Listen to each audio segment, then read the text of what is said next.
हम बात कर लेते हैं जो हमारे थ्री डायमेंशनल यानी कि जो 3D हमारी शेप्स होती है वो क्या होती है। तो जब भी किसी भी शेप के अंदर अगर आपके पास में 2 डायमेंशनल शेप, आपके पास में एक सर्कल है, रेक्टेंगल है, जो भी है, उसके अंदर हम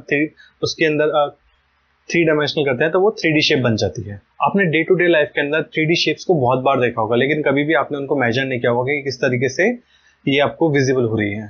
3D शेप ज्यादातर आपको शेडो, लाइट, है ना, बैकग्राउंड के अकॉर्डिंग समझ में आती है। ऐसा समझ के चलिए कि अगर मेरा ये हाथ है तो अगर इसके पीछे जो आपको जो शेडो दिख रही है या फिर दो हाथों के बीच में जो शेडो दिख रही है, जो इम्पैक्ट शेडो दिख रहा है आपको, तो वो उसको 3D बना रहा है। एक लाइट ऊपर से पड़ रही है जिसपे वो सरफेस पर टच हुई और पीछे से उसकी शेडो क्रिएट हुई, तो ऑटोमेटिक उन्होंने 3 डायमेंशनल ऑब्जेक्ट क्रिएट कर दिया।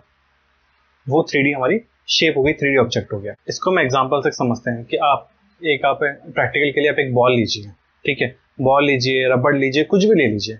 अब ऐसा सोचिए कि अगर उस बॉल में से मैं 3 डायमेंशनल हटा दूं, मतलब जो बॉल कर्व हो रही है, चलिए मान के चलिए वो बॉल भी कर्व है पर उस पर लाइटिंग नहीं पड़ रही, उसका कुछ, जब आप उस बॉल को गिरा रहे हैं तो उसकी कुछ शेडो नहीं बन रही, तो जब ये सब चीजें नहीं हो रही तो वो 2 डायमेंशनल ही कहलाएगी और वो देखने में बिल्कुल भी रियलिस्टिक नहीं लगेगी। तो ऐसा समझ सकते हैं कि हम ज्यादातर रियलिस्टिक ऑब्जेक्ट के लिए 3 डायमेंशनल होना जरूरी होता है।